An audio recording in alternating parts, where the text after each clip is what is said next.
U alayhissalatu vasallamdan so'rashdi: "Ya Rasululloh, eng suhbatga loyiq zot kim?" dedi. "Ota-onang" dedilar. Ota-onani rozi qilinglar. Bitta qo'lingizlarga, o'ng qo'lingizlarga ota-onani olib baland ko'taringlar. Bitta qo'lingizlarga xotininglarni olib qo'yinglar. Kecha bittasi kelibdi, Hasan Husan bolasi bor ekan. Oyisi ajralgin deyotgan ekan. Bolalarning shirinligini ko'rsangiz, hoppo. Nimaga ajraladi desam, uxlab qoladi deydi onasi qaynona.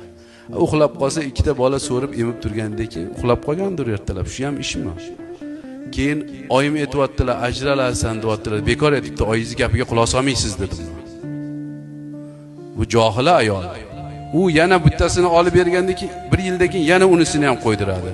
Unisini ham o'zi ikkinchisi ekan bu ham kelin. Yana qo'ydiradi.